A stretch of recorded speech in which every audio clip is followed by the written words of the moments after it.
So, hello everyone, and welcome back to another episode of the 1 Point Safety Show. We are trocking along episode 55. Unbelievable. It's gone so quick, Scouse. As always, I am joined by my co-host, glorious co-host, fresh from a scale and polish at the dentist. It's Scouse Andy. How are you, mate? You all right? Yeah, I'm good, man. Bit sore with the Bet. out of mouth, but Oh, yeah, is yeah. it? Those teeth are looking gleaming, my boy. Gleaming, they are. Gleaming. You're doing well, though, yeah? Yeah, I'm good, man. How are you? Good stuff. Yeah, all right. Yeah, bit cold, bit cold and flu symptoms, but nah, it is what it is, and it's seasonal. It's always going to be there. But yeah, we're close to Christmas. Not too bad at all. Cannot grumble in any way, shape, or form. Well, yeah, we'll start really with our first segment, which is the news. And to be honest with you, it's been a bye week, so I thought, it won't be a lot of news. There's loads. There's loads of news. There's always news on the bye week or the off season. It's always us, Scouts, isn't it? Always us. Yeah, you're not But wrong. yeah, it's another episode of Therapy Thursday. So yeah, we'll go from there. So first bit of news then, Montez Sweat made a few comments in the Chicago locker room. He mentioned that basically at Washington, it was like, I think his actual quote was, at my previous club, it was like waiting for the season to end, which I think is a little bit of a jab at the coaching staff and at obviously Ron Rivera.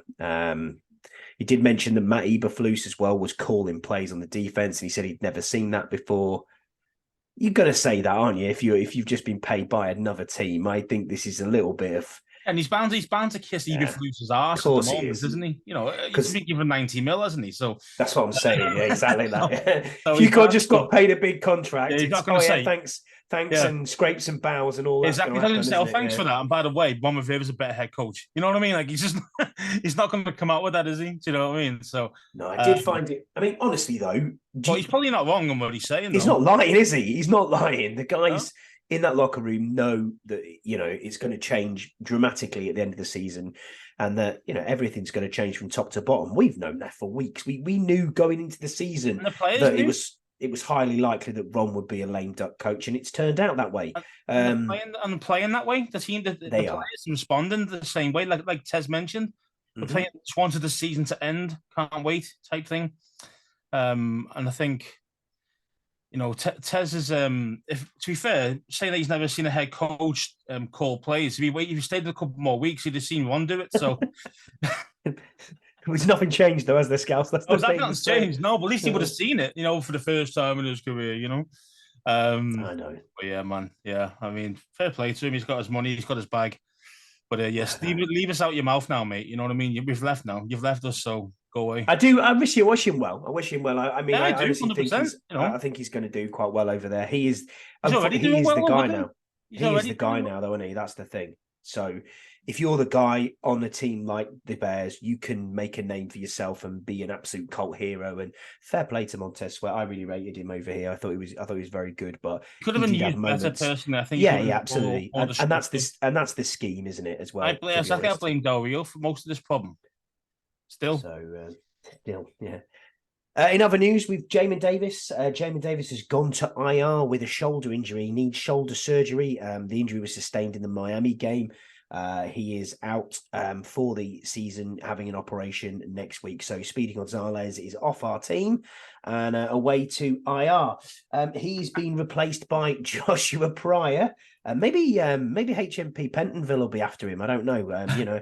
He's because in the summer we'll find out whether he's going to go to prison or not again, because that's still He's on the definitely going to be horizon. going to prison for probably only Time, for innit? a week or something. A But week, 10 days yeah, or whatever. yeah. That's what it'll But, be. it is what Yeah, it man. is. But yeah, he could get that exercise in the exercise yard on rehab, can't he? But there you go.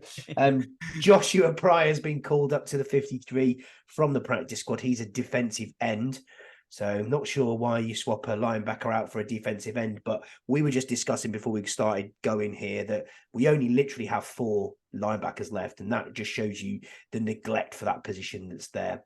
Also, interestingly enough, in Ron's press conference, he did mention linebacker, and Jabril Cox was name checked, and it was also told that he's probably going to be seeing some action on the field coming forward. I mean, the linebackers out there, we've got Cody Barton, who's god awful. We've got David Mayo, who has been okay at times, but you just do not want him in pass coverage at all. And then we've got Kaliki And Hudson. teams are going to scheme for him all day long. And that's Kaliki what. Hudson And when and someone's got Cox, a and that's it. glaring weakness, Yeah, once you got a glaring weakness that someone can spot on you, they are going to scheme open or to scheme to your weakness. That's just how it works. That's what good coaches do and good play callers do. So, and most teams are better coached than us. So, I always expect teams to find our weaknesses or weak spots and go for and just take advantage, which they have done this season. Yeah, and funnily enough, I mean, like we just said about the line backing core, it's been neglected for the best part of, well, in the entire tenure of Ron Rivera, to be honest. Looking at it, I mean, Jamin Davis, we'll discuss him now, I suppose, a little bit there because he's gone to IR, obviously going into his final contract year. The option for the 5th year is on the table. When we get into next playing year before the season starts, we have to activate whether we're going to take that May, 5th year is option. May, something like that? May. Yeah, it is May. You're right. Yeah. Mid May, I think it is.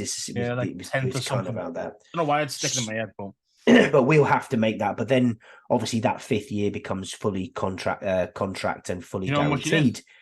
I don't know how much it is at the moment. $13.3 million. Not for me. No. Not at that corn. I'm not keeping him for his 50-year option on that corn.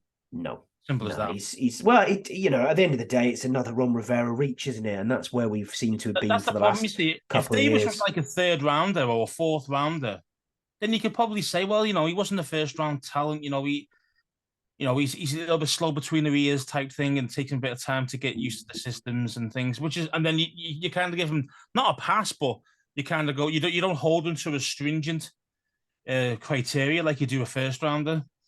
Because you expect 1st rounders to hit the ground running, produce absolutely, straight away. And unfortunately for Jamin, he hasn't. This has probably been his best year, and it hasn't even been that good, really. He's been one of our better defenders, but again, it's not no great shakes and no kind of thing to go home and write about. He's been slightly. Well, I'd say he's been average, really. Yeah, I would too. And then you look at someone like JOK in Cleveland, who we had the opportunity to take, 2 picks prior. You had Hamilton, who you could have took, or you could have gone the other way. And you could have gone the other way, and then never forgive them for this. We could have had Darasaur. Well, what are we doing? That's an instant. It's an instant. Well, I'm not a scout. I'm not a draft merchant. We're just two fans trying to chop it up here. But for me, it was a massive reach. Jamin Davis. You've got to pass the eye test as well. You can't just go off stats and RAS scores and all the stuff that you see. You know what I mean? But hold on a minute, Scouse. Well, wait a minute. His family from a military background. Doesn't stop him drink driving, though, does it? Or drug driving, what the hell it is. Exactly, Speed and all the rest of it. I know what you're saying. Doesn't stop him doing that. Well, but for me, I mean, of course, these things are a guide, RAS scores. And because obviously Davis was in like the 9.8 or something crazy. It was ridiculous. Yeah, it was highest RAS score ever for a linebacker. It was crazy. Yeah, it was mad. And the thing is, you think, wow, this guy's athletic, this guy's this and that. But the thing is, you've also got to pass the eye test. You got to see this guy play. And you never seen him play. You played one season at Carolina. Do you know what I mean? I think it was Carolina anyway. Kentucky or Carolina. Kentucky. It was Kentucky. Yeah. But he wasn't. He was just decent in that. Yeah, he didn't pull up any trees in college, did he? Yeah, he didn't pull up any trees. He played one full season. I know. Not because other guys were in front of him. And to go, yeah, this guy's a 1st round talent. This guy needs to be this and that. No, man, I think it was a big reach, man. I thought it really was. We needed a linebacker, which was fair enough. Ron did actually say we needed a linebacker. You just chose poorly, unfortunately. In other news, then, Danny Johnson has been released yet again from the Commanders. He is on waivers at the moment. This could be permanent. This one, though. I think this one could be permanent. This is the 5th time I think we've released Danny Johnson. We gave him in March a contract 2 years of $2.75 million in total guaranteed. I know it's not a lot of money. Jesse was taking the mick out of me on the old WhatsApp group saying, don't get your G-string in a twist because of dead cap. And he's probably right. But I do think this is a bit of a strange move for me as to why you would decide right now that's the right time to get rid of someone like Danny Johnson. I mean, again, he is not as a corner. He was never pulling up down. He was never pulling up trees, but he did okay. And what we have done is we have signed and claimed a guy called Kalu. I hope I'm getting that right. Blue Kelly, who's a cornerback from Green Bay Packers. He was on their practice squad. Prior to that, he'd been with the Seahawks for a couple of months. on their practice squad, and he was drafted in this year's draft in the 5th round by the Ravens, and he was cut before week 1. So he never even made it out of training. So what's that tell you about this guy? What's that tell you? Never played a snap. Never played a snap. Never played a down. Yeah. Obviously, must struggle with the schemes, because otherwise, you think if he's got talent, you'd keep him around at least on the practice squad, and they're not even doing that. These guys have been cutting him, So these are the teams that have. Sorry. So it's kind of like, well, and then all of a sudden it's coming to us as like the last resort. I mean, this is what it is, isn't it? We are like the last resort hotel, aren't we? I mean, to have 4 teams since May. Yeah, so I mean, yes. So what's that tell you about the guy? He's either not getting it, or he's not, or you don't like what he's seeing on the field when you do see him on it, or in practice. Yeah, so he's very good. So he's 6 foot, he's 190 pounds, and he runs a 4.52. So his draft measurables were an average player. What was interesting, though, is that Washington had reached out to him and had meetings with him as part of the draft process. So we do know of this kid. We're obviously on our radar at some point, but it's probably a 4-week trial. This is what we're going to look at here. He's a young guy, straight out of college. He is a draft pick. I mean, let's be honest. If you get drafted in the NFL, you've got to have some sort of talent about you, or you'd think so. But we are in the minutiae here. We are splitting hairs between, what is a 5th rounder or a 1st rounder. We just talked about Jamin Davis. As I said, we're just 2 dudes just chatting shit here on a podcast. But you got to be at the top of your game to even get considered to play in this game. But we are, and we do criticize, and we do look at it. But it's different level. That's levels. You're right. It's levels. Levels, and sometimes you find a gem, in these later rounds. Sometimes some guys just get it, or just in the perfect scheme for them to make them shine. It could be. There's so many different variables for all these, for how successful a guy that you probably think wouldn't be successful actually is. There's so many different reasons for it as well. It's not just how good the player is or how quick he is mentally or whatever it is. It's it's about place. Does he feel wanted? No. Does he feel loved? All these types of things as well all come into it. It's not just one thing, And if you keep getting cut every week or every other week, like this guy seems to be, he's obviously feeling not feeling the love at the moment, No, and I mean Danny Johnson going, yeah, I can sort of understand why you do that, but with 4 games to go, yeah, you might as well have kept him at least on the roster and then got rid of him at the end of the season, Yeah, because the dead cap's not going to be much difference anyway. I mean, you're talking a couple of game checks, you know what I mean? It's next to nothing. For me, I mean, I wish Danny Johnson the best. I hope he gets claimed off waivers by a contender, and I hope he can see more of the ball than he probably has done with us. Never let us down when he's there. Yeah, he does. He gets torched occasionally, like all corners do. But what's the problem? If you never let us down, he wouldn't be cut. No, let's face it. You know what I mean? But our back end is terrible, as in like our cornerback and the secondary is awful. So, if I mean. So if you're not good in our back end, you're not going to be good in somebody else's who's much better because you're just not good enough. But again, is that like you said? Is it scheme? Is it fit? Yeah, is some fit, a perfect fit, and our defense. Even to be fair, even you can even mention the offense. It's square pegs round holes. We've said it many, many times, and this is why good players. You think we got talent here. We got talent. Yeah, because you see them at college and go, these have got talent. Well, why is that? Well, they're playing in a scheme that suits them better. Obviously, that's a level. But then you obviously come up to this scheme. You go, what the hell is this? I'm not used to doing this crap. And then they play like shite when they play. I mean, I can understand that. It's like playing a right back of football, a left back. It's kind of similar, but it's not really the same, is it? And you do lesser performance, don't you? You just do because we haven't even got into wing backs and full backs yet, have we? But I know what you're saying anyway. Yeah, but you see what I mean? It's just kind of like it's so simple, but a slight change of position and role. And the other side of the field even can be an issue. If you're right-footed and you play on the left side, it can be difficult to play left back as a right footer. You know what I mean? Exactly. Stuff like that. So, but what I'm trying to say is that if you're drafting these guys, and you should be drafting these guys that they do fit your scheme, like a glove. Not always a prospect, and we can mold him and all this crap. No, he's got to be able to go, especially if he's high draft picks. First 3 rounds. No, this guy's got to be able to come in and produce near enough straight away and say, yeah, this guy gets the scheme, he knows what it's all about, and quickly because he's used to it already.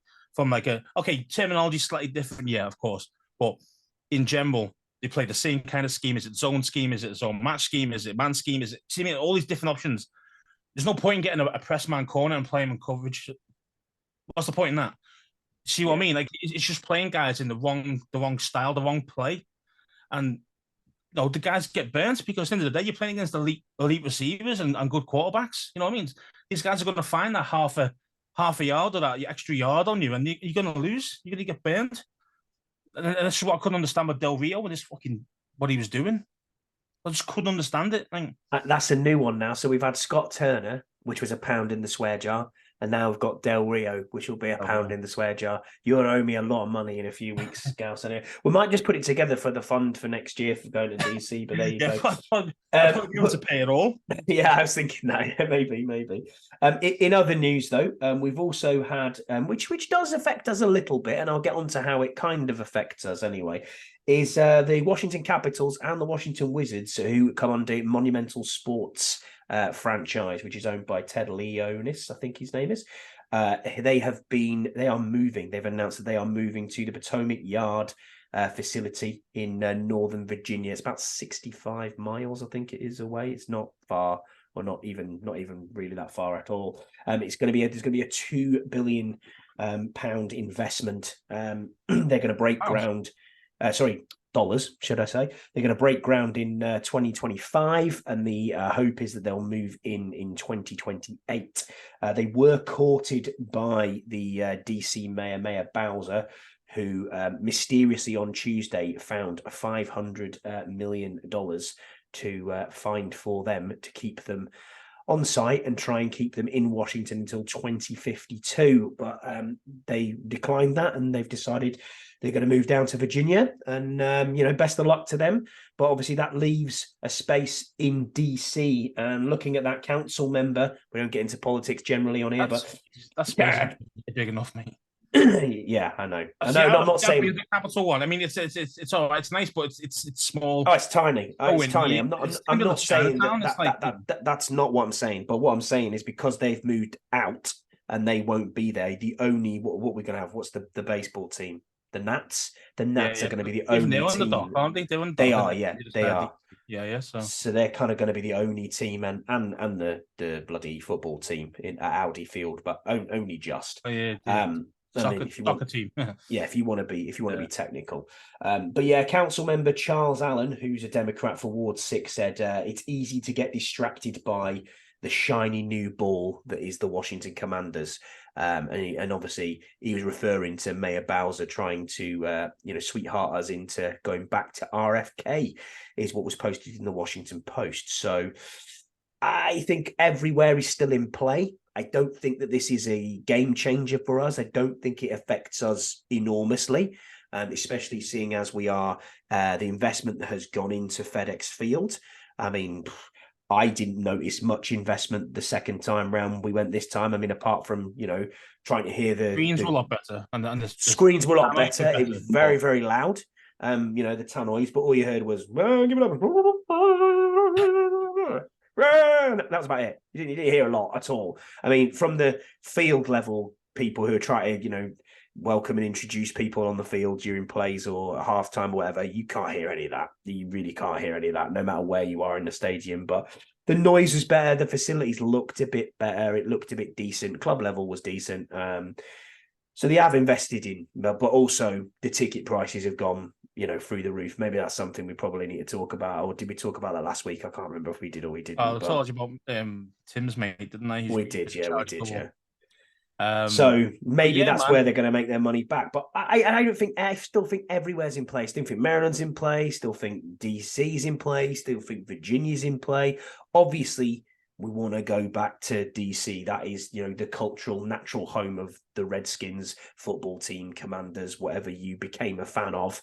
This franchise belongs in the capital city. I don't want to see pictures of the White House, pictures of the Capitol building, and then, now we're in Landover, Maryland. It makes no sense at all. It makes no sense when you look at it. The thing is, though, I mean, as you say, it slightly affects us with them moving out to the Virginia. Yeah. yards, because they are now going to be even more desperate to get us at DC. Yeah. So Josh Howard is probably sitting there going, haha, can't wait. Show me the money, bros. And exactly what is going to be happening. He's going to be waiting for them guys to throw that dollar at them. And he will. Well, funnily enough, I think the only one who had... mil. That's what I'm saying. The only one who had money on the table for us was Virginia, who said, yeah, we've got 300 million. Hold on a minute. Mayor Bowser just found 500 million down the bloody back of the sofa. So if that's the start, that's what, if I was Josh Harris now, that's the starting price. And no backing away from that. That's from public money. Minimum. From public money, that's what we need. That is what we're going to need there. So realistically, if they're going to have to stump probably 750, maybe even a bill to try and keep us or entice us into that space. I think ultimately, do you think that we do move, or do you think it's FedEx or do you think it's FedEx redeveloped? Oh no, hell no. If it is, I won't be happy. Put it that way. For me, it's got to go back to DC. So there has to be, like, see, before there was the politicians, there was no give at all when Dan Snyder was in charge. So now Josh is. There is a lot more kind of, spiel going on, a lot more backroom chats and things. And I think it will happen. I do think it will happen. I think it's just a case of Josh is going to play hardball a little bit. They're going to try and play hardball just like they've just done with the Wizards and the Cavs. Mm-hmm. They played hardball for ages, and then Ted went, right, I'm fine, I'll leave. I got $2 billion offer over here, so see you later. So he's going to find, so he'll probably do something similar. It'll be a hardball game, and then eventually what will happen is the DC guys, like Bowser and stuff, we'll just have to fold and give us what he wants, basically, to get us back to DC. I think it's very difficult when you're playing with US taxpayers' money, and saying you're going to invest. Is it fair? No, this. It's not fair. I don't think it's fair at all. I don't think taxpayers pay for anything like this. No, I don't think either. I mean, if you look at it in private business, of course it is. In the grand scheme of things, would I be happy if my taxpayers' money went like on the football stadium directly outside my house? Nah, I don't think I'd be very happy with that at all. And the problem we've always got is we have a real issue with space. If we're going to move back to RFK and that site is going to be somewhere where we can go, space is the biggest issue. So what they have to do there is really do due diligence and look at stadiums that are built internally, into built downwards into ground. Yeah, things like the Stadium of Light in Sunderland is an example in the UK. The Rams Stadium is built into, it's sunken into ground, isn't it, as well? So there's a bit there that we're going to have to. I mean, we'll see what they've got SoFi, haven't they? So SoFi, that's what I'm saying. Yeah, on that is going to be probably the blueprint. Being honest, and I've got no problems. I've got no problems with that, really. Obviously, it's like anything. All that costs money, but it's also not about the spaces in for the size of the stadium that you want. It's all about kind of the outsides and the outskirts of it. Because, there is obviously factories and there's buildings around RFK that we're probably going to have to buy out. DC Armory, with the military there. I mean, there's an enormous armory straight outside, just across the road, and then that area as well is, I mean, some of the area is being gentrified and it's, it's quite nice. It's okay. But there's other areas of that are quite, there's a deprived area there as well. It's quite ropey. So they're going to have to do quite a lot of work there in and around that, but that's for another podcast. We'll cross that bridge when we come to it, but it is interesting. I think the most interesting bit of that is that the DC mayor was able to find $500 million, just like that, within 24-hour period. So it can be done. He's probably had it. He's probably already had it in his back pocket and just playing politics with the owner. Yeah, and he lost it. That's basically what's happened. He's lost because now he's gone. The other guy's gone. And it's a theme.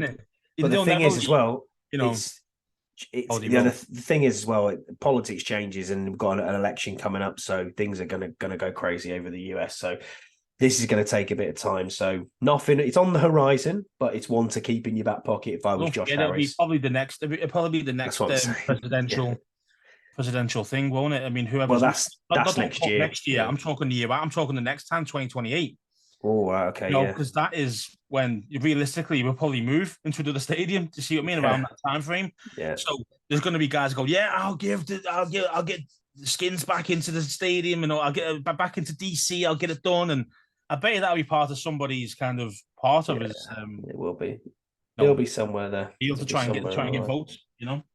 So the last bit of news then is a really good news for us, actually. The NFL news is the international series. So the international series for the NFL games, they've got Brazil on there next year. This isn't a really good news for us, but they're having a game in Brazil next year, opening up to another country. They're going to continue with the games that they've got in the UK at Tottenham, and they're also going to continue with the games that they've got in Germany. Instead of being in Frankfurt this time, they're going to go back to Munich. Or München. They're going to go back to use that, and they're going to use the Allianz Arena again of Bayern Munich. They're going to use them, and good last time, good the first time round. I think it was Kansas City against Tampa Bay. I think Brady against Mahomes. I think it was the first time round there. It was a really good game. So I'm glad and pleased that Germany's got there. But again, we could have up to 8 fixtures in the UK, which is going to be pretty awesome. It's going to be expanded to 8 European games. European games. I wouldn't say they're all European UK, games. though. Sorry, but this is outside of the Jags. It just says international games, doesn't it? 8. So it's 2. So it's 2 in Germany. So that gives us down to 6. So we've potentially got 5 in the UK. Because you got Brazil and Mexico as well. That's classed as international games. Yeah, I don't think they're using Mexico in 2024. It is still a country, but I don't think they're using Mexico. They're just going to use Brazil this time around, from what I've read. But the Jags also have their own separate agreement outside of the NFL's international series window, where they must play 1 game at Wembley Stadium as well. So you're going to get a minimum of probably 6 games in the UK. So for all those international fans who listen to our podcast and can't get across to the States, you're probably going to have 6 games you can go to in London next year, which is great to see. And this is trending. This is trending towards what we've always thought is going to happen. This is exactly where this is going. You know, Roger Goodell's talked about it many, many times. We've always talked about it. We know that the Jags are going to be the London Jags or something similar to that. It is going to be them as a franchise. It won't stop me supporting the Commanders or whatever we're going to be called moving forward. It won't stop you supporting them either, because, you know, your colours are nailed to the mast. It might stop some NFL fans, but would it stop me buying a season ticket, or would it stop me going to some games and watching them? No, I wouldn't mind going down and watching them if we're playing. I think it's good, because obviously it's experience, isn't it? You know, you went this year. You went this year, didn't you? I went this year, yeah. I saw a few of the guys that we know. You know, did you go to 2 games, Scouse, or did you go to 1? You went to the Atlanta game, didn't you? Went to the Atlanta game yesterday. I think I only went one this year. But there's been times that I've been, like, I went to the very first one. I was there at the very first game, 2007. And I've been from. I haven't been every single year, but I've been about 90% of the times, and at least 1 game minimum, sometimes 2. I've been. I haven't even done 1. Never been. No. Yeah, man, it's good. It's a great experience, you know. And plus, you know, especially if you know a few guys as well who's going at the same. You know, it's always a good laugh having a few beers, and you know. Yeah, of course it is. Stuff, you know, it's really, really good. And there's nothing better than watching live football, that's for sure. But it's hard, I think, when it's not your team. You know, I want to pay that extra bit of money and go, do you know what? I'm going to go and watch my team. You know, and go from there. But it is what it is. You never know. We might have us over in the UK. We might. I think we have. You know, I think that is genuinely where we're going to be. If it's Germany, I'm going to be seriously annoyed, but I'll still get there. I'd probably be thinking about going there. If I would go. I would 100%. I just don't want it to be the Germany. Brazil one. Please don't let it be the Brazil one. I mean, that would be wild. That'd be a nightmare. That would be wild. But I'm here to remind everybody, as Tim Towner has said on Twitter to me, make sure you remind everybody on the podcast that we do have a football game on Sunday to play. So yes, the bye week was opened up as an 8.5 point favourite and won. But we're here. We're back. No, I'm really joking. We're back. We have the injury report. Yeah, it did, yeah. We have the injury report for Wednesday. We haven't got Thursday's injury report unless it comes out while we're recording, which 9 times out of 10 it does, and Scouse updates me. But I'll go through the injury report that we have playing the Los Angeles Rams in LA. So Jamin Davis, as we know, didn't practice and is on IR designation. Curtis Hodges, he's been out all season. He has a back injury now and didn't play. or didn't practice. Brian Robinson was on there with a hamstring, did not practice. I mean, if it was me, wrap that guy up, put him in cotton wool, and just say, steady dose of Chris Rodriguez and Antonio Gibson. I'm not interested in seeing Brian Robinson for the rest of the season for me. Purely and simply, we know what he is. I think this guy is the truth. He is statistically a top 5 running back in the NFL. Well done, Brian Robinson. You've had a hell of a season. And I think he is a future. He's our RB1 for the next 5 years. Easy. So for me, keep him, but don't play him. I'm not saying tank. I don't think that exists. But now is the time to see these young guys, see what we've got on the squad, see what we can retain, who we can't retain. So what's the point in playing Brian Robinson? What's your thoughts on Brian Robinson? We know what we've got in B-Rob, and obviously he's still dealing with this hamstring. And hamstrings don't fix over 2 weeks. It just doesn't happen. Nope. So if you're going to play the guy, then you're obviously playing him at hurt, and then he's got a very high chance of re-going again, and then he's out for the season anyway. So you might as well say, as you mentioned, give him like even the next 2 games off, and then give him maybe the last couple if you really wanted to bring him back. But as I say, give Chris Rodriguez a go, and I can't. Is it just the other guys a go? It's Gore, yeah, Frank Gore, and we also have obviously Antonio Gibson as well. Oh, yeah, So give us some heavy dose of Gibson. Yeah, Gibson and Rodriguez. Yeah, no problem with that. I mean, the other ones on the injury report, then James Smith-Williams, defensive end, also has a hamstring. He has not practiced.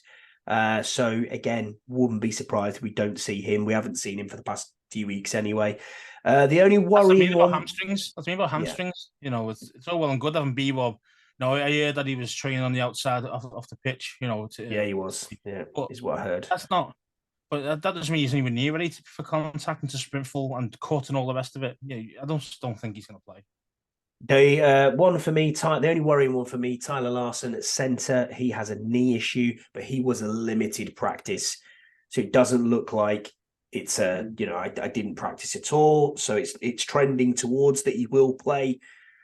But it is worrying when you see your centre with a knee. But we know what his health is like anyway. We've seen him for a good few years now. We know he breaks down after 3 or 4 games. You just know. Yeah, he's good. It's a shame he can't keep himself healthy, man. It would seriously worry me seeing Nick Gates in at centre. Again, that is not. What happened to Stromberg? We knew we had some knee problem, but no one's even mentioned anything about it. He went to IR. He's on IR. Yeah, that's what I mean. But what was his actual injury? Do you know? No idea. Knee, but what is it? Is it a cartilage? Is it a meniscal? You see what I mean? Yeah. Really good to things. And the only other 2 that are on the injury report is a good one here. Sadiq Charles at guard was a full practice on Wednesday, and we've opened the 21-day window to allow him to come back to the 53. But we have to cut someone to make his numbers come up there to get him onto the 53. It'd probably be this guy we've just signed at corner.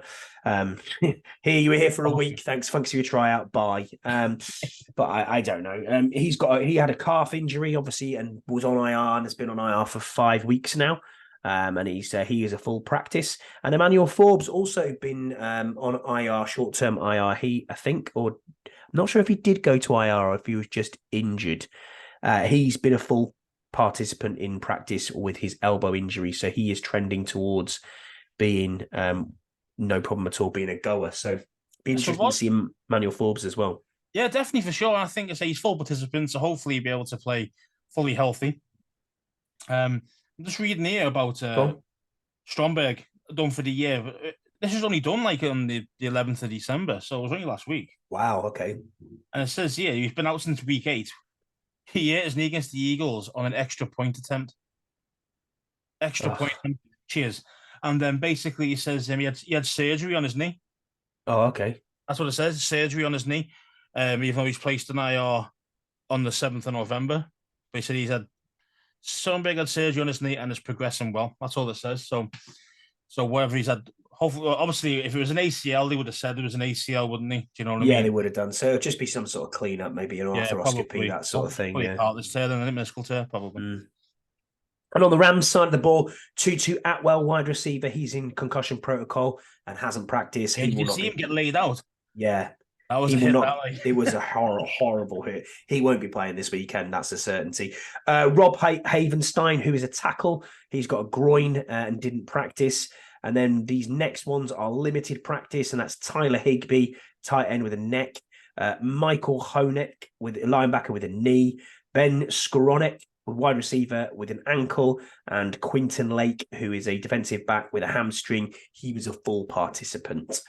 So the Rams are quite healthy. The healthy man. I mean, obviously, Tyler Higbee's the big name out of all them, really. Ben Skowronek as well. He does a decent job. He's a decent. Yeah, he does do decent. Exactly. But in general, yeah, it's all about Higbee, tight end. So looking at the Rams, then we'll look at their leaders in the clubhouse if you want.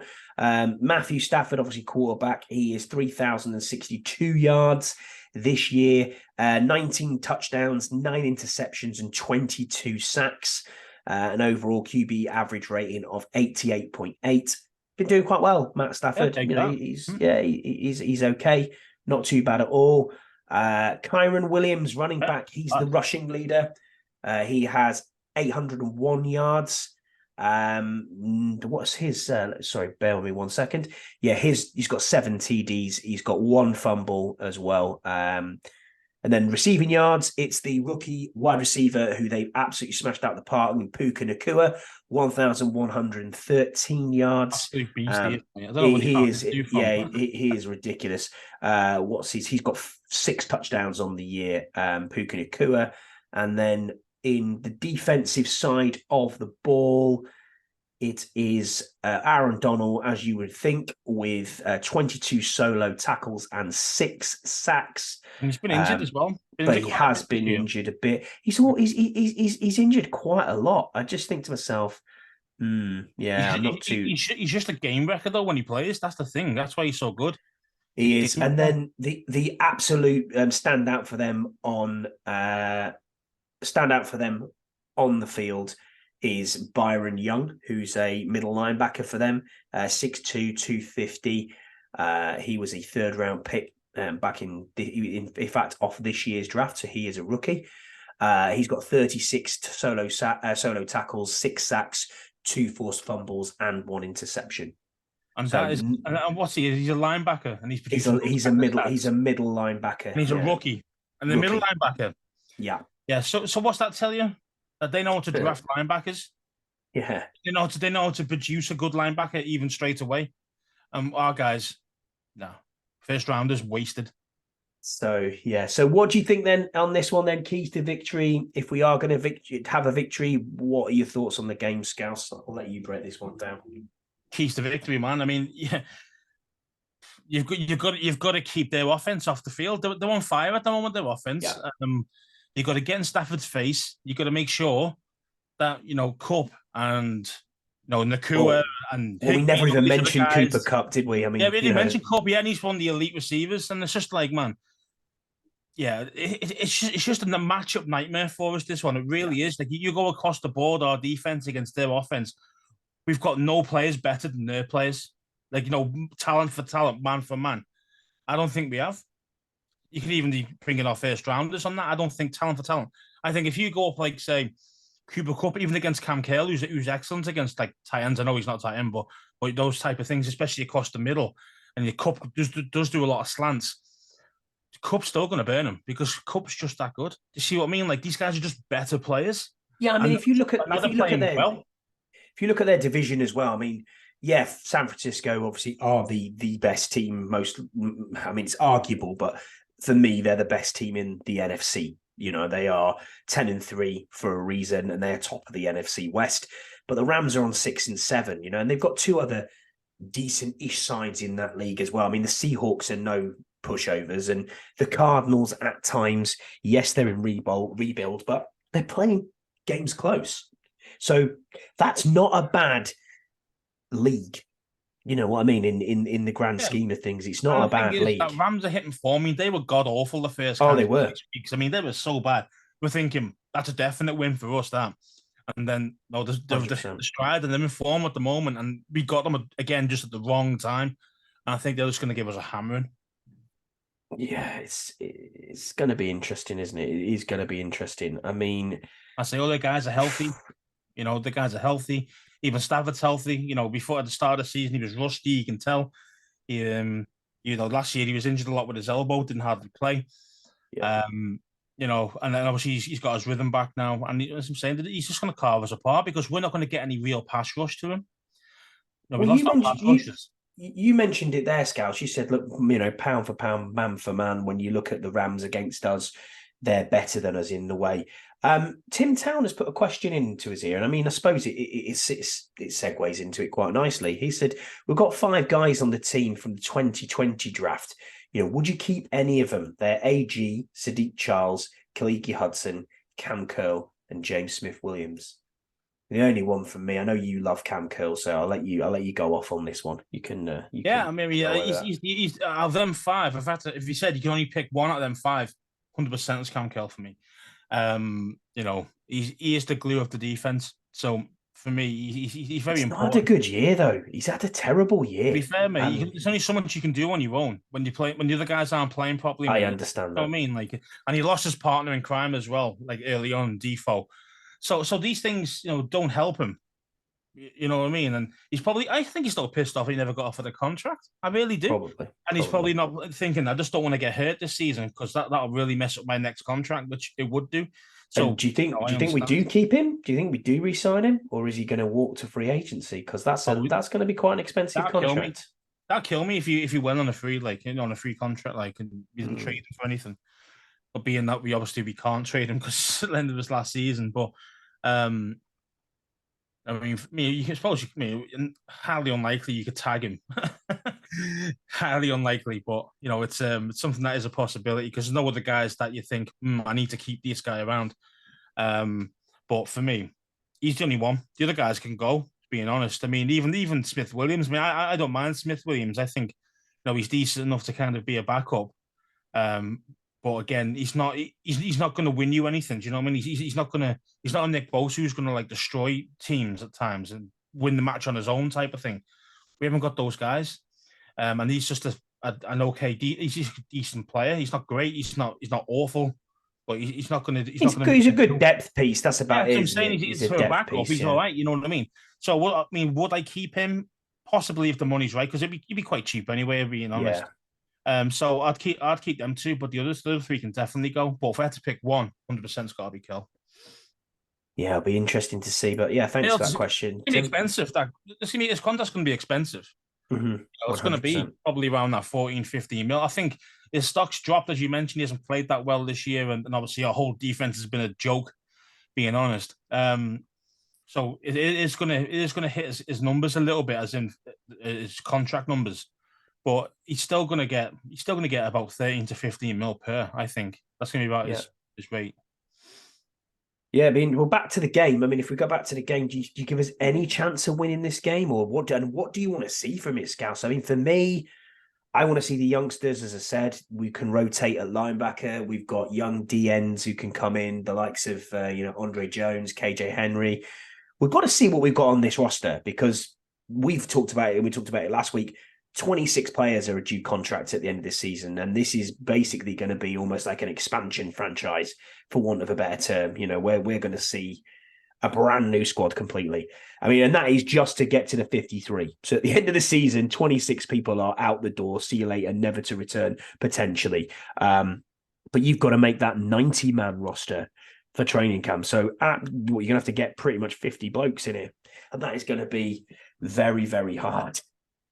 Well, it'd be easy to get 50 blokes in, but you can get 50 blokes like us in. Yeah. I'm not making the team, that's for sure. It's a bit different, People like us can walk in there, sure. But yeah, man, I mean, I think, it's a difficult situation. I do think what I want to see, I want to see some real fight. I want to see some real hits. I want to see some real aggressive play. Both sides of the ball, on defense. Fucking hit someone. Do you know what I mean? Even if you're headhunting a little bit, take somebody out. Show that you got some balls. Offense. Again, show some balls, but in a smarter way. You know what I mean? Yeah. EB needs to be better, 100%, and I need to see that he's got the actual know-how to actually change his scheme mid game. As well, the adjustments. Yeah, he needs to see the adjustments straight away. The first few weeks, we were saying, he made adjustments, he did this and that, and then all of a sudden he just stopped doing it. I don't understand why he's just decided to do that. But yeah. So for me, just show some actual real aggressive play, both sides of the ball. That's all I'm after. Do you give us a shot this weekend, or do you want to just Not be really, like, mate. do No, you know not what? really. I mean, if we played these 5 weeks ago, 6 weeks ago, I'd say yeah, I think we have a good chance. I mean, they weren't playing great. We were kind of okay at that time. We probably would have had a good, 60-40 chance of winning. I think now it's probably like 80-20 to them, being honest. Do you think it's a 40? Do you think it's another 40 burger? It could be. See, the thing is, though, I always look into different things about the head coaches we've been playing. Yeah. Who are ex-Redskins. Yeah. Who have been treated like crap when they were here. That's why they didn't stick around. So they're always coming back to go, well, you know what? I said, I'm going to stick it to you. When they get a chance to play us, because obviously half these teams don't play in our division. Sometimes you won't play these guys for 2-3 years. We got Washington, have we? Oh yeah. This is a win game. This is going to be a win game, and we're going to win big. And everyone's get right game, aren't we? So everybody's get right game. But to be fair, the Rams have already got right, if that makes sense, from weeks ago. I just think, yeah, man. I think McVay will not come out of there with an L. I'm telling you that. No, I don't think we've got a chance here of winning this again. I mean, honestly, I'm looking at these next 4 fixtures, as you've just said. I want to see young guys. I want to see who we've got on this roster. I don't see another win at all till the end of the season, and I'm quite comfortable with that. 4-13. Yeah, we're probably going to end up. We're probably going to end up with the third, maybe the fourth pick. We're going to end up with a fourth pick at absolute worst. I don't think we're going to get second, but we'll probably end up with the third pick. Oddly enough, we had the bye week, and every single team we wanted to win won. So that was pretty cool. I don't understand the Giants one. The Giants, for example. Yeah, but it's. I mean, I'm rooting for Arizona. Keep going, boys. Keep going. I'm rooting for Arizona against Kansas City. I mean, come on now. It's just no. New England are winning. Keep going. Keep winning. Make us more hyped. Carolina are an absolute basket case. So yeah, they're not. They're number 1 pick, but number 2. Yeah, but that's going to Chicago anyway. So Chicago, they're ahead of they've won more games than us now. Yeah, but Chicago still get the number 1 pick from Carolina. Because Carolina's pick. Yeah, I know what you mean. Yeah. So because they obviously that's about number 2 pick. I'm talking about number 2 pick. Is it the Pats at the moment? Is it the Pats? Pats are second. Yeah, we're fourth. So it'll be interesting. We are the only team to win 4 games and have won 4 games. We are still the only one in the NFL who's left. There are some on 3, and there is one on 1. But it is what it is. So we'll get on to it. So I don't give us a chance either. I mean, that is pretty much it. We've gone through the injury report on the game, but we'll get into the questions then that have been submitted to us. So Commander Viscount, John Bodengrace on Twitter, he said, who do you see contesting the divisional games and the Super Bowl with 4 games to go? Any surprises? Now, I watched the Bills against the Chiefs last week, and obviously Kadarius Toney was offside, and there was lots and lots of... yeah, but this is the funny thing, you see, because does this not remind you of a certain someone who spoke to the referee last year and said, am I all right where I'm lined up? Oh, yeah, you're fine. Here's a flag. Oh, yeah. Good old Terry McLaurin. I mean, Kadarius Toney, but Tony didn't ask anybody. He just stood there. There. He's miles offside. I do like the memes, though, that are going around where they've moved him about 4 foot to the other side. Yeah, it looks fine to me. That's great. But, I mean, yeah, who do you think is going to, be in the Super Bowl and ultimately doing the divisional games? I mean, San Francisco are on fire for me. They are. I mean, that's going to be, for me, the division game. I think at this moment, with 4 games to go, I believe it'll be the NFC. This is the Niners against Dallas. I really do. Wow, I knew you were going to go that way. Yeah, the Cowboys are doing well. Absolute fire at the moment, man. I mean, they are hitting all, I hate to say it, all 4 or all 8 cylinders, whatever you want to call it. I mean, they're putting points on the board. The defense is looking scary at times, and you're just thinking, bloody hell, wish we had a Dan Quinn and our defensive coordinator. So they've got genuine playmakers on both sides of the ball, and Dak is a different Dak. This kind of like last 6-7 weeks, it's been a different league. Do you think the Eagles do you think the Eagles bubbles? I think the Eagles are gone. I really do. I think the Eagles are gone. I think Dallas are going to win our division. Whoa. Oh yeah, I haven't that looked might at be a who's surprise. actually left in, who they've got left Unless they're going to play us. play. I mean, come So, on, that's another yeah, 50 yeah, points. okay. Yeah, yeah. Do you know what I mean? Oh, That's a wow. guaranteed Okay. win right there. And then, I don't know, I can't remember what else they've got. They've probably got, I know they got smoked by the Niners early on in the season, but they do a lot better now than they were then. Have They're a they lot got better. the Giants or anyone like that? I mean, I don't let's think they've got the see. Giants. Well, they might have a Giants. I don't know. Be interesting, right? If I'm googling while we're here, but yeah, I mean, for the AFC side, I think the Ravens are doing really, really well. AFC. Yeah. Yeah, AFC side, yeah, I think the Ravens are doing really, really well. So I think Ravens will be in the Super Bowl. I think it'll be 49ers Ravens Super Bowl for me. That game, AFC side, Kansas City is starting to wobble as well. So They're not as good as what people have led them out to be. no, Mahomes he's been okay, but he hasn't been like the old Mahomes of last year before. So Cowboys' schedule is Bills, yeah. Dolphins, Lions, Oh, and well, see, that's three really difficult games there.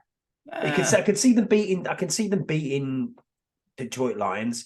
They'll definitely get us, but they could potentially go 2-2 there. They beat the Bills on if they beat I the mean, the Bills on Bills away, Sunday. it's going to be cold, so that's something that Yeah, might go against Cowboys. But away at the Dolphins, I think, I mean, that, again, that'd be nice weather. And I think Cowboys would give them a beating. I really do. I think wow. they go 3-1 there. Do you? Mm-hmm. Wow. I mean, Yeah. 3-1. I really Yeah, I don't mean, want them to. I hope they play god awful and get smoked. But I mean, at this moment, I just can't see it, man. I mean, the Giants have got the Eagles have got the Giants still to play. They've got the Cardinals.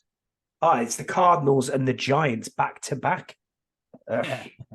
Yeah, Well, they ain't getting right teams at the moment because they're faltering at the moment. I'm not gonna lie. so for me, if Dallas are going to have to do it, they're going to have to do it via the wild cards.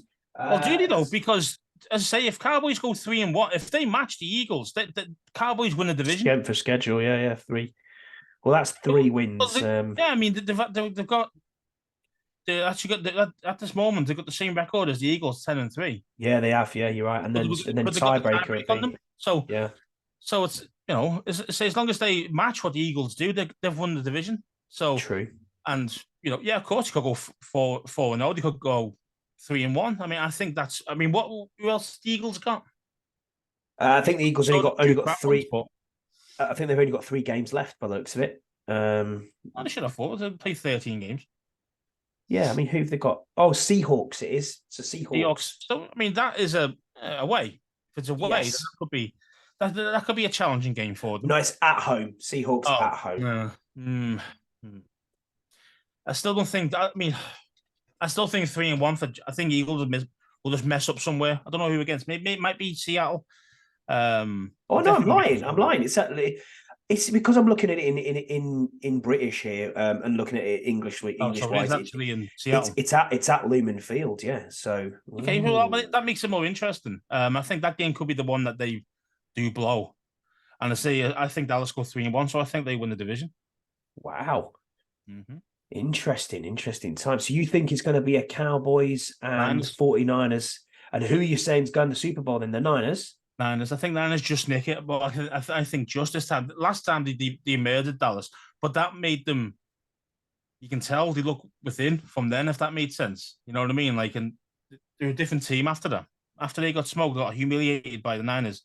Yeah. They were like, oh wait, we're having this again, and they've really stepped it up. So I mean, I don't like saying stuff nice about Dallas because I can't stand them. Every time I look at the star, it pisses me off. But at the moment, you got to give them props when they're playing well. Do you know what I mean? So the Ravens are 10-3 at the moment, and then it's the Dolphins 9-4. The Chiefs are the 3rd seed at 8-5. The Jags are at 8-5. The Browns are at 8-5. This AFC side is kind of wild. It's kind of wild. The thing is, I still can't believe Cleveland's there. I mean, yeah, the Browns are not going to go anywhere near the divisional game. I mean, this defense is no joke, man. That defense is no joke. I mean, they haven't got much. I mean, and then Flacco's doing a decent job at the moment. Yeah, he's doing okay. He's doing so okay. I wouldn't put it past them to sneak into that. And go late into the AFC. I mean, for me, the AFC Championship game will most likely be the Chiefs versus the Ravens, and I think it's going to be a Ravens 49ers Super Bowl. Prove me wrong. I mean, Scouse, you might think the Chiefs get there, or do you think? Yeah, I mean, the Dolphins, the Bills, are one of them, aren't they? You just don't know what you're going to get. I mean, it's true. They look awful at times, like really, and then you still get away with it. But they just do enough. Like sneak out a 9-3 win or something like that. Good win. It's a sign of a good team. Yeah. They win when they're not playing well. But it's I think it's a lot tighter. I do think it's a lot tighter in the AFC because say the Chiefs aren't the powerhouse they were a few years back. The Bills, same. Josh Allen's not at the same level this year. And neither's half his team. So yeah, I mean, you're probably right. It's probably going to be somebody different, like for the first time in a while. Like yeah, I just think as a dark horse, though, I just think as a dark horse, Cleveland, man. I just think they're going to. Yeah, I mean, I know I might be talking my ass, but I mean, the defense, Cleveland's Cowboys Super Bowl. The defense is good, man. Imagine that. Imagine that Cleveland Cowboys Super Bowl. Imagine if I put that. I might try and find out how much that would be on the odds. Yeah, highly unlikely. It's worth a pound. Highly unlikely, but I definitely don't. I feel a lot more confident with Dallas getting there. I'm not going to lie. So Commander Viscounts also asked us. He's also asked us, "Who's your MVP at this stage?" And I saw you wrote back on Twitter saying, "Do you mean by Commanders or do you mean in the NFL?" I mean, for the team, for us, for Commanders, that's a tough one. I mean, you're probably going to say Sam Howell, aren't you? I think maybe. And he's Brian Robinson possibly is in with a shout. Curtis Samuel is probably. But again, he's only been good for the last 3 weeks. Yeah, that's it. That's it. Realistically, it's B-Rob or Sam Howell, isn't it? That's it, really. Honest, I can't think. Our team, yeah. I'm not picking no defensive players. Put that way. Oh God, no. I mean, even Tress Way hasn't been superb this year. I mean, I suppose you could say MVP because basically he is an all-pro holder. I'm not holder. Holder, man. I mean, some of those snaps from Cheese, man, is ridiculous, and he's catching these balls, and making the best out of the best he can out of all these things. I mean, that's all pro level holding, to be fair. But I mean, it's very difficult to pick a true MVP for us, mate. But I probably will have to go with Howell or B-Rob, like you mentioned. So what about in the NFL as a whole then? I mean, for me, there's a couple here that wouldn't be quarterbacks as well. I mean, CeeDee Lamb's in with the conversation. AJ Brown's in with the conversation as well for MVP. But traditionally and pretty much all the time, it goes to a quarterback. So who's been the best QB in the conversation? Is it Tua? What do you think, Scout? Well, the thing is, though, I mean, you've got to go off a team who's quite dominant if you're going to go for a quarterback. And the thing is as well, I mean, Tua, the record isn't that great. They've got all these quality players. I know Tua's missed a couple of games as well. 9-4. That's not. It's a good record. Yeah, but they're the 2 seed. They're the 2 seed. I mean, what's the? Are they 9-4? I thought 8-5. You said, but anyway, I could be wrong. No. I think it was 9-4. I just pulled up there. They were the 2 seed, I think, and and 10-3 is the Ravens. I mean, is Lamar Jackson the MVP at the moment? I mean, he's definitely in the hunt because they are number 1 seed at the moment. They haven't lost many games. But overall, I mean, it's tough, isn't it? It is difficult because there's so many good players who are still producing. I mean, you could go off. Do you go off production? Do you go off just like that he's getting double or treble teamed all the time, and he's a home run hitter every single time he gets the ball? And that's why it's so difficult. But as you mentioned, it tends to go for QBs normally. But Patrick Mahomes. Yeah, I mean, Mahomes is keeping them going. I mean, let's face it, he really is keeping them going because the rest of their team ain't doing much. I mean, besides him and Kelsey, there's nobody else there doing much. Tyreek Hill, is he in with the shout? Tyreek Hill, is he in with the shout? Yeah. I mean, the 3 dominant wide receivers are, a Brown, Hill, and receivers, and Lamb. When was the last time wide receiver got MVP? Yeah, I know. I mean, it must God have been like knows. probably Jerry Rice in the 80s, probably. You know what I mean? Probably. Yeah, You you're know, probably right. Yeah. Megatron or someone like Calvin yeah, Johnson, maybe. yes. I don't know. But even then, MVP. I mean, he played for the Yeah, whole Detroit team. You I know, know. Megatron, even though Yeah. he was a great receiver. So yeah, I mean, it's very difficult. I mean, at this moment, I'm looking. You got to look at the best teams. I mean, you got to look at who's doing well. So you mentioned Lamar. Dak. He's in with a shout. Dak, Dak could be in it at this moment. Definitely in the Hurts. conversation. I would Hurts say too. originally, I'd say about 3-4 weeks ago, I'd say yeah, but now Yeah, yeah. so he hasn't played that well the last few weeks, so especially month. So again, I'm thinking more AFC to be fair Yeah, I am too. Yeah, I am too. for the true MVP overall. But Brock Purdy. Brock Purdy, no, Ooh. no, Now you see, I think it is just scheme. Then that's the reason he is doing as well as he is. But yeah, his you know what he, stats are his stats are pretty much identical to Dak Prescott's. They're very, right. very, very similar. So I mean, all this hype for Dak that he's getting at the Don't moment. forget though, but is it Yak though? Is it Yak that's sorting out the 49ers? Because yeah, of course, the odd time you see Purdy throw it deep, but most of the time he doesn't, and he's No, kind of getting the ball to Debo and all these guys, and they're making it like is. yards out It of it. is You know what I Yak. mean? It is Yak. Yeah, you're It's right. Yak. That's what I mean. But So that's it's a bit. scheme. But that's scheme. That's what And I mean. that So is. I wouldn't put Purdy in the conversation. I honestly think you can have Sam Darnold in that offense, and I mean he's there, I think, but And you can have still do a decent and job. still do a really good Yeah. job. Yeah, There's only one guy honestly, who failed there properly, mate, and who is it? Josh Johnson. No, he's at the what's it called now? He's at the Dallas Cowboys now.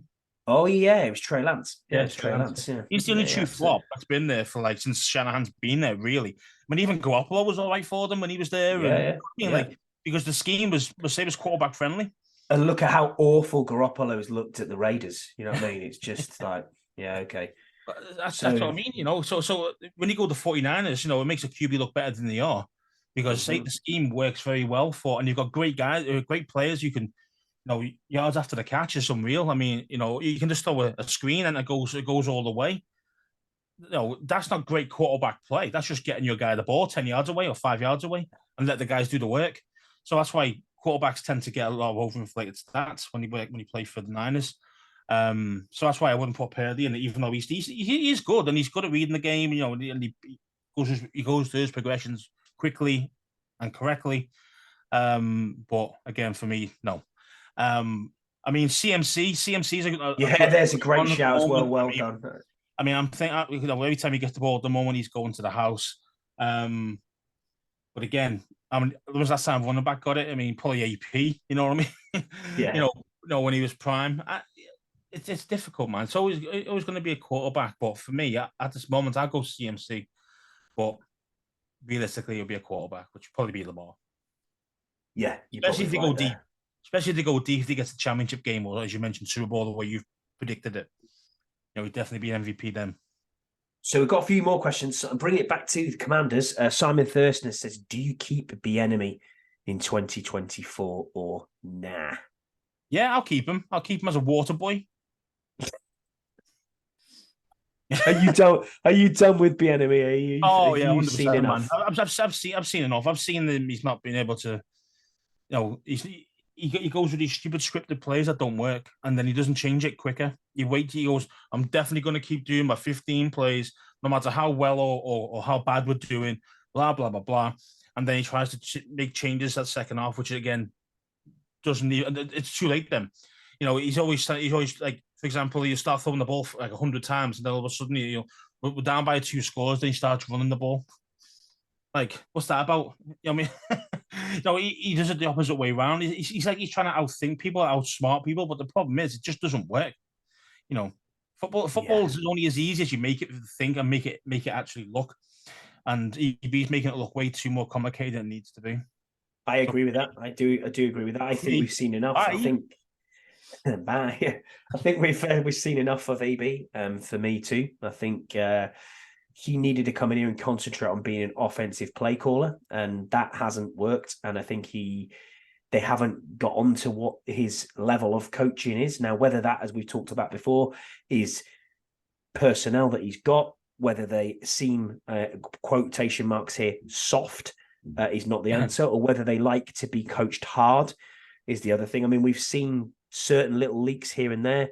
They're not getting players into the scheme through like Terry McLaurin. You know, that's your best player on the park, and you're not getting him schemed into things. I mean, good coaches, especially offensive coaches, are able to scheme in their best player. Puka Nacua gets 20 catches a game. Justin Jefferson gets 20 catches a game. Jamar Chase, 20 catches a game. Why are other teams getting their best playmakers involved in there, and we can't get Terry McLaurin even a single catch? You know, this is ridiculous. Yeah. It's ridiculous. And it's not down to Sam Howell. And Sam sits there and says, oh, you know, we need to scheme this up. And, you know, he gives the generic quarterback answer, which is what you expect from Sam Howell to give, because he's a young guy who's in his first season, and he has to act that way because he has to think to himself, holy shit, if I go out of turn here and I say something, you know, that's not right, I'm going to get found out here. I might get benched. And then Jacoby's playing. But if that's a Kirk Cousins who's a veteran, or if that's a veteran QB out there, they're going to tell you straight, look, you know, we're not scheming him up, or, you know, whatever it may be, because they've got that clout, that flak beat, that bit behind them. Whereas Sam's a new guy, and he knows he's got the key to this franchise, and he needs to try and convince people that he is the guy. He's towing the party line, as you'd call it, wouldn't it? Absolutely. And that's understandable, as you mentioned. It's understandable. He's technically a rook, and, you know, these guys are. But I say you're totally right. I mean, you know, he doesn't scheme open his best players. He tends to work. All this whole scheme is about scheming up open the tight end. And the problem is we don't have a Kelce who's a game killer, a game destroyer, a game wrecker. We don't have those guys. We haven't got that guy at tight end. You know, we've got unfortunately a worsening Logan Thomas. Unfortunately, we've never had the best of him since probably 2-3 years ago. But that was his peak, you know, and he's been down ever since, barring injuries as well. But in general, you know, it's Oh yeah, and by the way, I don't want to hear his wife gobbing off on social media. Keep yourself to yourself, thank you. Anyway, she's always on Logan Thomas's wife. Yeah. She's always on IG giving. Well, everyone was saying that he was one of the guys kicking off, wasn't he? I think he probably was. Yeah. Through some guys under the bus type of thing at meetings. Not good. Not leaking good. Things out and stuff. As soon as a player starts leaking shit out to the media, and you know they don't play again for me. I don't care who they are. I don't care if it's the best name, the biggest name. You know, even if it's Terry Mack, you know, I'll be going, well, look, man. I said, you know, I told you not to tell anybody to anything, anyone to anything. You know what I mean? And you've gone out and done things on the side. But look at the way the difference. My trust there. You benched. That's it. That's me done. Look at the difference in the way that they treat this franchise and the way that they do things. I mean, Terry McLaurin's been nominated as Walter Payton Man of the Year by the team. A fantastic, thing to be done for any, person within any of the franchises. They're doing their thing off the field. But look at the way that he holds himself as an individual, as a human being, both on the field and off the field. He is a guy who you want to build this franchise around. He is the face. There's nobody else on this team that has any sort of clout with anybody. People screaming Terry every 2 minutes. You know, they love him. The fans love him. I love him. I think he's an amazing human being, an amazing person. And I look at him and think, you could have came out there when you had 0 catches, 0 targets, and you could have, let it go. And you just sat there and said, do you know what? I did some cardio. And I'm like, okay. But then you contrast that to someone like Jonathan Allen, who is a captain, who's been here 7 years. Sick of this shit, blah, blah, blah. Correct. Yeah. Then you get the other side of the coin where he's sick of losing. I've thought about leaving. I'm this, I'm that. And the paper tigers, that's what these guys are. Tough guys, fake tough guys, not interested. Honestly, rah before the game, do it on the field. If you're not showing me on the field, it must be difficult for some guys, because once they get all that money, it's like, well, why do you need to try? Yeah, I'm with you. I mean, I can. Ron Payne, hello. Give it a big one, but I'm actually producing on the field. And if you're a superstar or a big name, normally the superstars do it year in, year out. That's why they are superstars. Yeah, absolutely. But there's guys that have been huge, big names, got big contracts, and gone nowhere. I'm just gone out to NFL, and 2 years later, Fat Albert's one of the guys that comes to mind straight away. Antonio Brown. See ya. Yeah, but Antonio Brown was at least in the season, at least in the NFL for like 6-7 years. I mean, and produced. He was good. He just went crazy, didn't he? I think it's CTE personally. CT. Yeah, He's really his do. head, I mean, yeah. he's had in his career. Yeah. But yeah, man. But in general, I just think it's a certain type of player, a certain type of mentality that makes you stay at the top, even though you're a multi-millionaire. Do you know what I mean? You're getting everyone's just kissing your ass all the time. You go and speak to, mentioned Bosa's before. Now, those guys are in serious corner, the Bosa's. Yeah. But they still produce. They're on the field, still producing. Miles Garrett's the same. Miles You know what Garrett's I mean? a beast, They're the man. ones, He's a yeah. beast. And these are the guys you expect from your number 1, number 2 picks in the NFL draft. That's why we Well, look at about Chase Young, because he wasn't you talked about the Bosas and you talked about the work ethic of both Joey and Nick Bosa. Look at the Watts, JJ and TJ, unbelievable players. You know, talent only gets you so far. Then it's about mentality after that. Of course, it is. Yeah, it's about being a professional. This level, it's mentality because most of these guys are good enough to play. Mm-hmm. But if you want to be exceptional and utilize every bit of skill set you've got to have the mentality to actually be able to produce that when it matters most.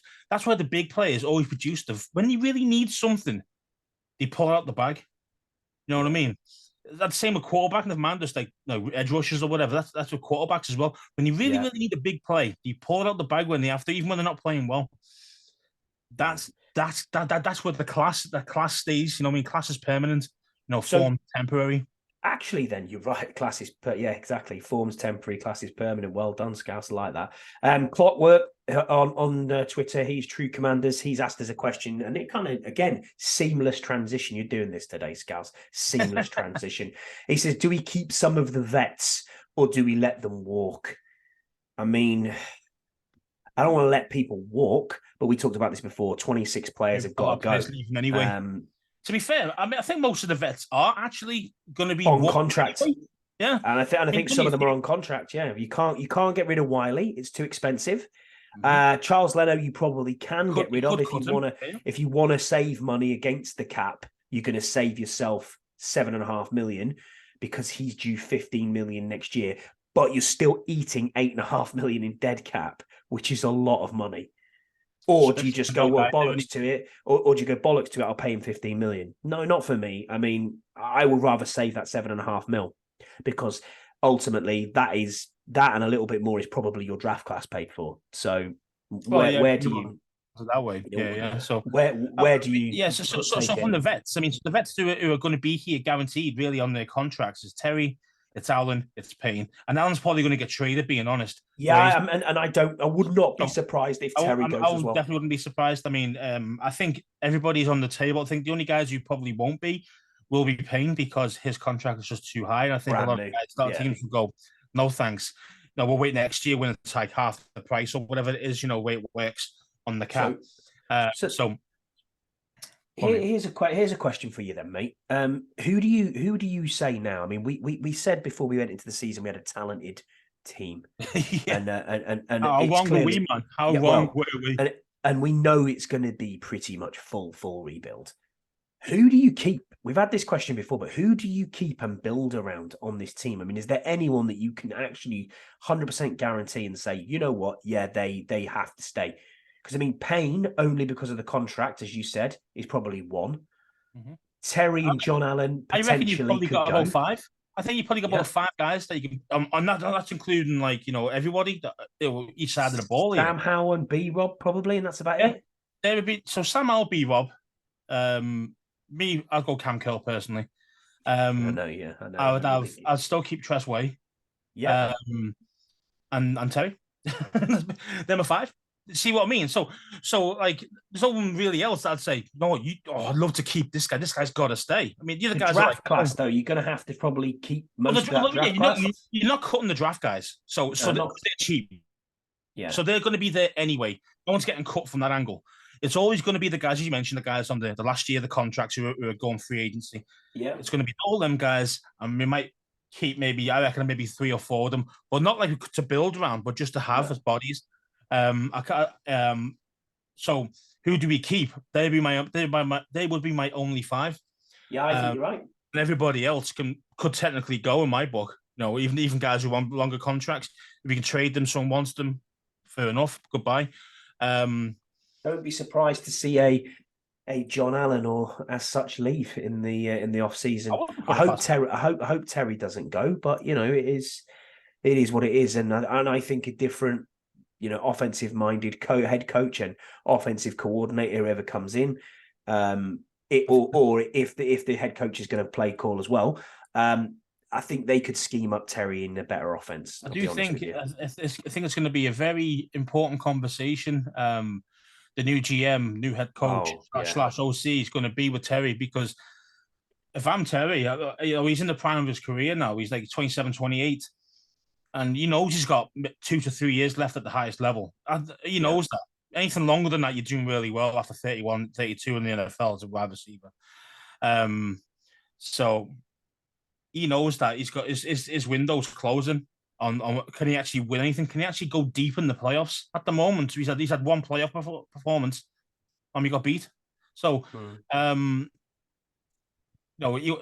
player comes to the NFL to, 1, get paid, 2, to win. Simple as that. That's what it's about. So he's got paid. Now he wants to win. It's as simple as that. So it's all about what the GM, this initial conversation, but they're going to have a tell when you all get in place in power, because if it's like, look, man, you are our number one guy. We are really going to scheme you up. We've got all these ideas for you, blah, blah, blah. And he seems excited by it, but then I think he stays. I think if it's a case of, well, you're just another guy we've got, well, then you probably want to trade. Let's be real. Do you know what I mean? So, we'll see how it goes. That's why it's so important we get the GM right. It's so important, more than anything else. 100% the head coach, more than everything, you must get the right GM.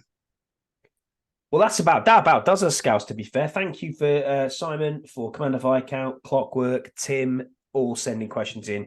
Really appreciate it. You are the lifeblood of this podcast, or else it'd just be me and Scouts talking rubbish for just over probably an hour and 20 minutes-ish, thereabouts. Last thing then, predictions. What are you going to go for? Score prediction, Scouts? 34-14 to them. 34-14. I've gone 26-14. So, yeah, not far off. But I don't think we hit the 30 mark this week. I don't know why. I'm just going to hopefully put it out there, but we'll see. They're firepower. I know what you're saying. I'm on the Vera at DC. Yeah, okay. DC. Hit the over if you're betting. Anyway, but I know what you're saying. Yeah, whatever it is, hit the over. Mm-hmm. We'll be back next Thursday for another Therapy Thursday. Thanks for being with us. Really appreciate you. All the numbers again going through the roof. We just keep doing this. Can't believe it's 55 episodes, Scouts. It's mental, isn't it, that we've just been rolling with this for over a year now. It's gone so fast. But yeah, that about does us. Thanks, everyone, and we'll see you again next week. Thanks, guys. Bye.